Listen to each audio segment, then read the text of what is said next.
오늘 말씀 같이 나누도록 하겠습니다. 고린도후서 1장 21절입니다. 우리 한 절이니까 한 목소리로 다 같이 일어나셔서 읽도록 하겠습니다. 고린도후서 1장 21절입니다. 시작. 우리를 너희와 함께 그리스도 안에서 굳건하게 하시고 우리에게 기름을 부으신 이는 하나님이시니. 아멘. 하나님의 말씀입니다. 자, 오늘 말씀을 나누면서 오문일답을 먼저 하도록 하겠습니다. 5가지 질문에 한 가지 대답인데요. 예수 그리스도입니다. 1번, 우리 안에 빛 가운데 거하시는 분은 누구일까요? 예수 그리스도. 아멘. 2번, 우리를 마음에 두고 기뻐하시는 분은 누구일까요? 아멘. 3번, 내가 평안히 눕고 잘 수 있는 이유는 어디에 있을까요? 예수 그리스도. 아멘. 4번, 나를 안전하게 잘 살 수 있도록 인도하시는 분은 누구일까요? 예수. 아멘. 5번, 그러므로 우리는 누구로 인하여 참 평안을 누릴 수 있을까요? 예수 그리스도. 아멘. 한번 따라 하시겠습니다. 예수님을 알고 예수님을 고백하고 예수님처럼 살겠습니다. 아멘.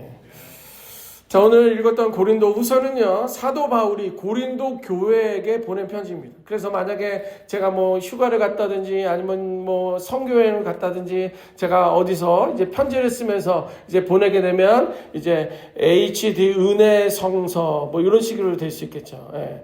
고린도 교회를 향한 편지, 고린도 후서가 고린도 교회에 보낸 편지입니다. 그러면서 그 편지 내용은 어떤 것이 기록되어 있냐면 사도 바울이 어떠한 사역을 하고 있다, 자기의 사역을 소개하고 있고요. 또 복음의 정당성을 변호하기 위한 그 편지의 내용이 거기에 담겨져 있습니다. 그리고 고린도 교회 성도들에게 당신들은 잘 있습니까? 평안합니까? 라고 하는 어떤 위로와 권면의 내용이 이제 고린도 후서에 기록되어 있습니다. 특히 오늘은 읽지는 않았지만 고린도 후서 1장 8절 9절 말씀 보면 제가 한번 읽습니다. 형제들아, 우리가 아시아에서 당한 환난을 너희가 모르기를 원하지 아니하노니 힘에 겹도록 심한 고난을 당하여 살 소망까지 끊어지고 우리는 우리 자신이 사형 선고를 받은 줄 알았으니 이는 우리로 자기를 의지하지 말고 오직 죽은 자를 다시 살리시는 하나님만 의지하게 하심이라. 이렇게 기록하고 있어요. 이 이야기가 뭐냐면 본인이 지금 아시아에서 선교를 하고 있는데 내가 아시아에서 선교하는 것이 너무도 힘들다라는 거예요. 그런데 이 힘든 일들을 그냥 나만 고생하는 것이 아니라 고린도 교회 성도들이 알았으면 좋겠다. 그러면서 구체적으로 고난 당하는 것을 기록하며 알고 있습니다. 어떤 고난이 있냐면 힘에 겹도록 심한 고난을 당하며 살 소망까지 끊어질 것 같다라고 이렇게 말하고 있어요. 뭐예요? 힘으로 견뎌내기 어려운 그런 고생을 내가 지금 선교지에서 하고 있다는 거예요. 그러면서 어느 정도까지냐면 성경에 보니까 사형 선고를 받은 줄 알았다는 거예요. 내가 얼마나 힘들고 어렵고 고통 가운데 있는지 사형 선고를 받은 것처럼 지금 아시아에서 선교하고 있는 것이 그렇다라고 이렇게 기록하고 있습니다. 이렇게 바울은요, 자신과 동역자들이 겪는 고난과 하나님의 위로를 언급하고 있습니다. 고난을 받는 것뿐만 아니라 그럼에도 불구하고 하나님께서 나에게 어떻게 위로하고 계시는지에 대해서 그것까지도 기록하고 있습니다. 그러면서 오늘 본문이 이어지게 되는데요. 오늘 본문을 통해서는 하나님께서는 그리스도와 함께 성도들을 굳게 세워주고 있다는 거예요. 그리고 성령의 기름 부으심을 인해서 성령을 통해서 당신들은 사역과 삶을 위한 능력을 공급하신다라는 그런 내용의 편지가 담겨져 있습니다. 좀 전에 제가 이제 특세에 대해서 이제 말씀드리면서 지난 한 주간 특세를 하면서 하나님께서는 저에게 이런 마음, 저런 마음, 이런 생각, 저런 생각이 들었습니다. 애플밸리 지역, 또 히스페리아 지역, 빅토빌, 필랜, 또 할랜데일 그 지역. HD 은혜교회가 품고 이 지역의 복음화를 어떻게 감당해야 되겠습니까? 이런 질문들 또 이런 생각들로 한 주간을 보내왔습니다. 그리고는 하나님께서 하나하나 작은 조각들을 보여주시기 시작했어요. 예를 들면 오늘처럼 뭐 새가족반을 등록해야 된다, 새가족반을 공부해야 된다, 사진을 찍어야 된다, 온라인으로 등록을 해야 된다, 어려우면 이렇게 해라, 예배 시간은 어떻게 해야 된다, 여러 가지 인포메이션들이 정보들이 저한테 다 들어오는데 이것이 다 퍼즐로 조각조각 이렇게 흩어져 있는 거예요. 그런데 하나님께서 하나 둘씩, 야 의구야 그거는 거기다 하는 거야, 의구야 이거는 이쯤에다 두는 거야, 의구야 그거는 그때 하면 돼 라면서 그 퍼즐들이 하나 둘씩 맞춰지기 시작하고 있습니다. 그래서 하나님께서 처음 방법을 말씀해 주신 건 뭐냐면 우리의 믿음과 신앙 고백 위에 말씀과 기도로 교회를 세워라. 그것이 내가 내 교회를 세우는 첫 번째 방법이다 라고 하면서 그 퍼즐 자리에다 그것을 두게끔 말씀하셨습니다. 그러니까 조금씩 퍼즐이 맞춰지기 시작하는 거예요. 좋은 거죠. 자, 그런데 오늘 하나님께서는 두 번째 방법을 알려주는데, 하나님의 방법, 내가 내 교회를 세우겠다라는 두 번째 방법은 뭐냐면 하나님은 우리에게 기름을 부어주시겠다라는 거예요. HD 은혜교회, 이 많은 그 넓은 이 지역에 우리로 하여금 지역 복음화를 위해서 사명을 감당하는데, 두 번째 퍼즐 방법은 너에게, 우리에게 기름을 부어주시겠다 이렇게 말씀해 주고 있습니다. 자, 그러면 하나님께서 우리에게 기름을 부어주신다라고 말씀하셨는데 그 의미는 과연 무엇일까요? 자, 기름을 붓는다는 것은요, 구약시대로 거슬러 올라가게 됩니다. 고대 중동에서는요, 기름 붓는 것은요, 종교적이고 정치적이고 사회적으로 매우 중요한 것을 기름을 붓는다라는 그런 표현을 하고 있습니다. 그래서 기름을 붓는 행위는요, 사물이 특별히 선택받고, 예를 들면 오늘 헌금을 이렇게 나와 있는데 헌금 바구니에 내가 이것에 기름을 붓는다라고 한다면 이것이 특별히 선택을 받는 거예요. 많은 가방들도 있을 이것에 기름을 붓는다라는 것은 많은 가방 중에서 이것을 특별히 선택했다라는 그런 의미예요. 그리고 구별된다라는 것입니다. 그리고 이것은 공적이고 신성한 것이다라고 선언하게 되는 것입니다. 당시 구약시대에는요, 기름 부음을 받는 세 부류의 사람들이 있었습니다. 첫 번째 부류는 누구냐면 왕입니다. 왕은요, 기름 부음을 받아요. 두 번째 부류는 누구냐면 제사장들입니다. 그들도 기름 부음을 받습니다. 세 번째는 뭐냐면 선지자들이 기름 부음을 받습니다. 그래서 여러분들 이제 기도하실 때 아마 이런 기도도 하실 거예요. 주여, 우리 호산나 교회에 기름 부은 종을 보내주셔서, 기름 부은 왕이면 좋은데 기름 부은 종을 보내주셨다 하는데요. 마찬가지예요. 우리는 무엇입니까? 과거의 왕으로서의 혹은 제사장으로서의 선지자로서의 어떤 역할을 하고 있어서 오늘날도 그것을 우리에게 기름 붓는다라고 이렇게 표현하고 있지 않습니까? 자, 이렇게 기름 부음을 통해서 왕에게는 뭐예요? 뭐 사무엘이나 다윗이나 뭐 솔로몬, 그들도 다 기름 부음을 받았는데 기름 부음을 통해서 왕으로서 하나님의 권위를 부여받는 거예요. 자, 여러분, 이에게 사무엘에, 사울에게, 다윗에게 기름을 붓습니다. 이제 이 사람들은 이스라엘의 왕입니다. 특별히 선택된 거예요. 능력이 그들에게 있습니다. 라는 어떤 기름 부음이 있습니다. 두 번째는요, 아론이나 그의 후손들에게 기름을 붓는데 그건 뭐예요? 그들은 어떤 역할입니까? 제사장이에요. 여러분, 이거는 이제 아론 집안만, 제사장은요, 당시에 후손들에게 대를 물려줄 수 있습니다. 그래서 아론과 그의 후손들이 기름 부음을 받으면서 이제 이 사람들은 이 지역의 제사장입니다. 우리나라의 제사장입니다. 이렇게 제사장으로서 구별을 하게 됐습니다. 세 번째는 뭐 엘리사나 엘리야 이런 사람들에게 기름을 붓게 되는데 이건 뭐냐면 선지자로서의 사명을 그들에게 부여하고 있는 것입니다. 이렇게 하나님께서 그 사람을 특별히 선택하시고 그가 사명을 감당할 수 있도록 권위와 능력을 주시기 위해서 기름을 붓는다라는 그런 표현을 하고 있습니다. 왜냐하면 주의 사명을 감당하기 위해서 그에게 기름을 붓는 것입니다. 여러분, 이것이 바로 이것입니다. 우리 HD 은혜교회 성도들에게 하나님께서는 하나님의 기름 부으심이 임한 줄 믿습니다. 내가 온 성도들에게 김을구 너에게만 기름을 붓는 것이 아니라 내가 HD 은혜교회 성도들에게 기름을 부을 것이다. 기름을 붓는다라고 말씀해주고 있습니다. 하나님께서 이곳에 하나님의 교회를 세울 터인데 하나님의 기름 부으심이 우리 모두에게 임하사 주의 몸된 교회 우리 HD 은혜교회를 세우실 때 주께 쓰임받는 우리 모두가 되시기를 주님의 이름으로 축원합니다.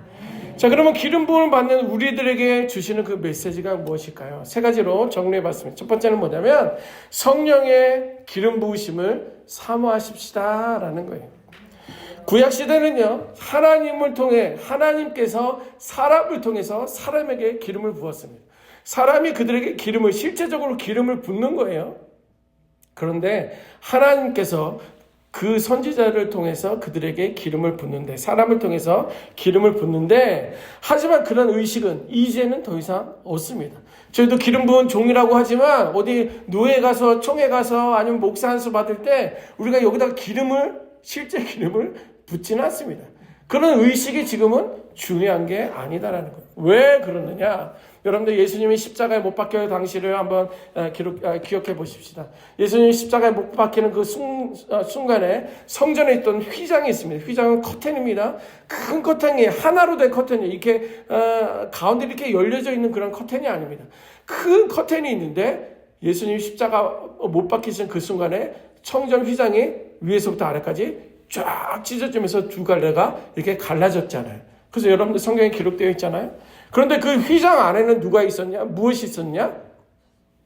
하나님의 임재가 있었던 그 지성소 안에 법궤가 있었던 그 휘장 안에는 그런 것들이 있었습니다. 여러분, 이 휘장이 찢어졌다는 건 뭐냐면 거룩하신 하나님과 죄인된 인간 사이를 이제 예수 그리스도의 십자가 대속을 통하여 이제 새로운 언약을 시작하게 되었다라는 그런 의미가, 휘장이 찢어진 것에 의미가 담겨져 있습니다. 그래서 그 안에 있는 지성소에는 대제사장만이 1년에 한 번씩 들어가게끔 되어 있어요. 왜냐하면 대제사장도 그 안에 들어가서 하나님의 임재를 또 경험하고, 하나님 우리 이스라엘 백성들이 이렇게 살아왔습니다. 하나님 우리가 이제 어떻게 살아야 될까요? 1년에 거기서 하나님의 임재를 경험하며 그의 음성을 듣고 나와서 그 다음 일들을 사명을 감당하는데, 죄 지은 대제사장이 거기 들어가서 자기의 죄를 회개하지 않고 들어가면 어떻게 되는지 아십니까? 네? 거기서 죽어요. 그럼 거기서 죽었는지 살았는지 우리가 어떻게 알아요? 제가 들어가서 확인해 봐야 됩니까? 아니면 다른 사람들이 들어가서 확인할 수 있을까요? 확인할 수 없어요. 들어가면 다 죽으니까. 대제사장만 들어가야 되는데 다른 사람들 결코 들어갈 수 없어요. 그래서 그에게 방울이 달린 끈을 묶어둡니다. 그래서 하루가 됐는데 이틀이 됐는데 이 대제사장이 안 나와. 그러면 살았나 죽었나 밖에서 땡겨보는 거예요. 딸랑딸랑 살아있으면 이 살아있구나. 그 행여라도 죽었으면 밖에서 밧줄로 끄집어내는 거예요. 왜냐하면 들어가면 죽으니까. 그런데 하나님을 만나기 위해서 이제 대제사장과 같은 그런 역할이 누구에게 주어졌습니까? 네, 저와 여러분들에게 다 주어졌어요. 여러분들은 이제 왕 같은 제사장인 거예요. 그 성전이 찢어졌기 때문에, 휘장이 찢어졌기 때문에 그렇습니다. 그래서 이제 그것은 이제 모든 것이 성령의 임재하심을 통해서 우리는 예수님을 경험할 수 있습니다. 굳이 대제사장을 통하지 않더라도 그것이 성전이 찢어진 의미이기도 한데요. 그래서 자, 여러분, 우리가 사명을 감당할 때 우리의 힘만으로는 부족하다라는 거예요.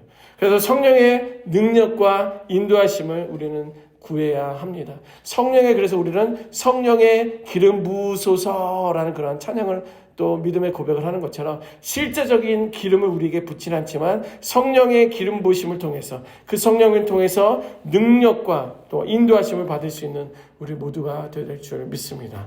그래서 기도와 말씀으로 자신을 무장하고 그 능력을 이제 우리가 성령의 충만함을 사모함을 통해서, 기름 부으심을 사모함을 통해서 능력을 체험할 수 있는 우리 모두가 되어야 될 줄 믿습니다. 두 번째는 뭐냐면 성별하고 거룩하십시오라는 것이에요. 여러분, 성별하다는 뜻은 뭐냐면 신성한 일에 사용하기 위해 따로 구분하는 거예요. 그래서 여러분들 이런 거 혹시 경험해 보셨는지 모르겠어요. 저 어렸을 때 우리 어머님은 의구에 이거는 성미다라고 말했어요. 성미가 뭔지 아세요? 네, 이게 쌀 푸대가 있으면, 쌀 항아리가 있으면 거기서 함께 할 때마다 조금씩 여기다 이렇게 담아요. 저희 어머니는 삼성 라면 봉지에다가 그걸 담으셨어요. 함께 하실 때마다 뭘 이렇게 더시더라고요. 엄마, 그거 뭐 하는데 이렇게 라면 봉지에다 쌀을 조금씩 담는 거야. 그랬더니 이거는 성미야. 이거는 거룩한 쌀이야. 이걸 이제 주일에 헌금 드릴 때 성미도 드리는 거야.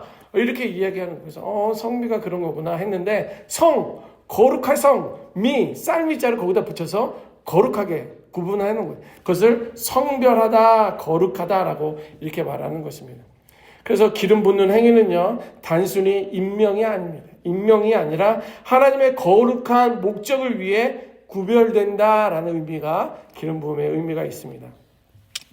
이스라엘 백성들이 출애굽을 하고 광야 생활을 할 때 하나님께서는 그들에게 성막을 지어라 라고 말씀하셨잖아요. 거기도 성막, 텐트인데 거룩한 텐트라는 의미예요. 그래서 성막을 지으라고 했어요. 그래서 성막에 들어가는 물건들이 있잖아요. 거기가 이제 화로도 있기 때문에 이렇게 불쏘시개도 있고 삽도 있고 그러는데 그것들은 다 성물이라고 이렇게 표현하는 거예요.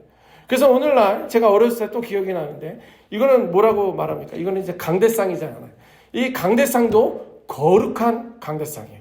거룩한 강대상이 여기 강단에 올라와 있으면 애들이 아무나 여기 올라올 수 있어요? 올라올 수 없다고 말했어요. 심지어 여기서 예배 시작 알리는 띵띵 울리는 그 종도, 그거는 성물이라고 해서 종도 못 만지게 했습니다. 이 컵, 물, 이것도 거룩한 거기 때문에 아무도 못 만지게 했어요. 지금도 아마 고신층에서는 아마 지금도 그럴 수 있을지 모르겠지만, 그런데 이제 그것은 그 의미가 그렇게 크지 않습니다.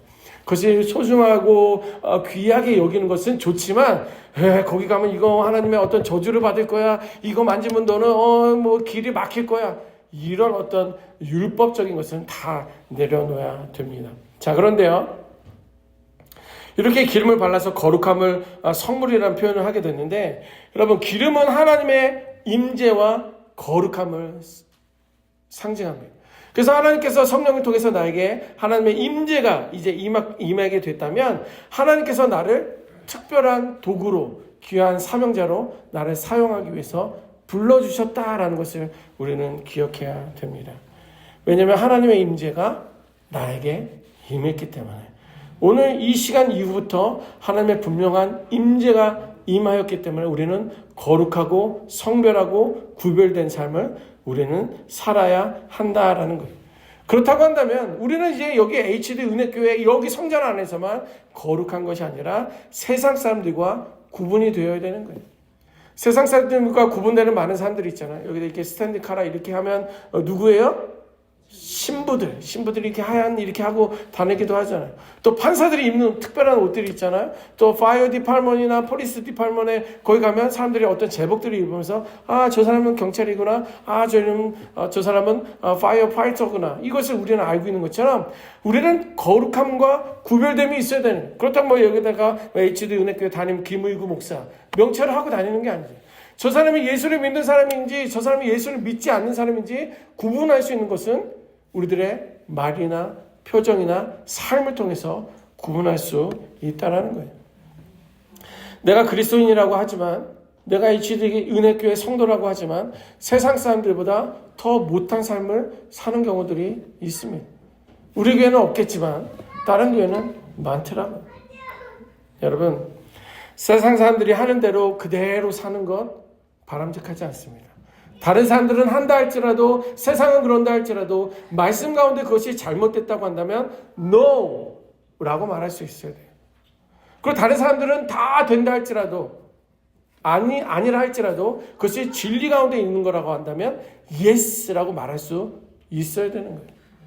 예수님이 십자가에 못 박힐 때 많은 군중들이 못 박아라 라고 했을 때 거기에 분명히 예수님의 기적을 체험했던 많은 사람들도 있었고요. 또 예수님의 제자들이 있었음에도 불구하고요, 그 군중이 무서워서 본디오 빌라도는 그를 십자가에 못 박는 것을 결정하지 않았습니까?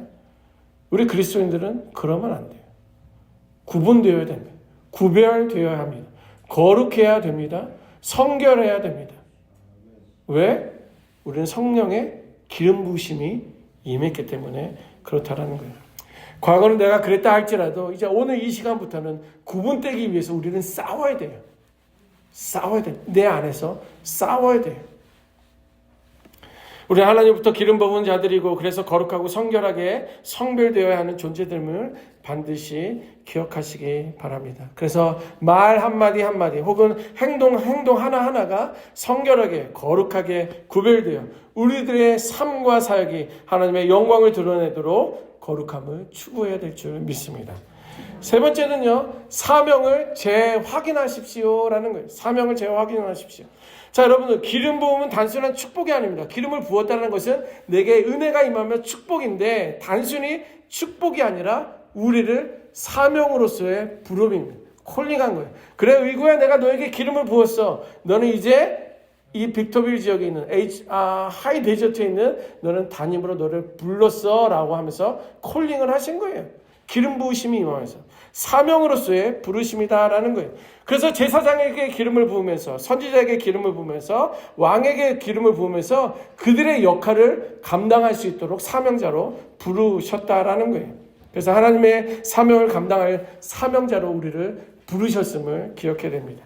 이제 우리는 각자가 맡은 자리에서 하나님의 일을 충성되게 감당해야 됩니다. 이제 다음 주에는 이제 올해 섬교회 조직을 좀 발표를 하려고 합니다. 이제 부서장들을 세워서 교회를 이제 한 해를 교회를 좀 세워 나갔으면 좋겠습니다. 그 중간중간에 이제 제가 통화도 하고 만나기도 할 예정인데요. 자, 어떤 사람들은 임명을 받은 사람들도 있을 거예요. 어떤 사람들은 임명이 없는 분들도 있을 것입니다. 저도 여러분들을 잘 모르고 여러분들도 저를 잘 모르고 또 리더십들도 우리 교회는 뭐 이렇게 역사가 5년이라는 시간이 되었지만 중간중간에 이렇게 오신 분들이 있기 때문에 우리는 서로를 잘 알지 못합니다. 그러나 내가 어떠한 임명을 받았든지 혹은 내가 아무런 역할을 주어지지 않는 듯 하여도 하나님께서는 각자에게 맡겨주신 그 사명들이 있다라는 거예요. 남편으로서의 사명, 아내로서의 사명, 아들과 딸로서의 사명, 부모로서의 사명, 또 일을 하면서 지역 가운데서의 어떤 그런 사명들을 부여해 주셨다라는 거예요. 꼭 그것이 HD 은혜교회가 아니라 할지라도 우리들의 사명은 각자에게 주어졌다라는 것을 우리는 기억을 해야 됩니다. 그래서 하나님의 기름 부으신 사명은요, 각 사람마다 다를 수 있어요. 누구는 막 저처럼 매주마다 드러내는, 밖에서 보이는 어떤 그런 사람들이 있고요. 어떤 분들은 늘 숨어서 보이지도 않고 그가 했는지 안 했는지 그의 존재도 모르는 그런 사명들이 있을 수 있습니다. 그것을 비교하기보다는 자신의 자리에서 맡겨진 일을 충성스럽게 감당할 수 있는 우리 모두가 될 줄 믿습니다. 하나님께서 저에게 그리고 우리 HD 은혜교회에게 기름을 부으시며 내가 내 교회를 세우리라 라고 하신 그 약속이 성취되는 것을 경험하시고 고백하시는 우리 모두가 되시기를 주님의 이름으로 축원합니다. 아멘.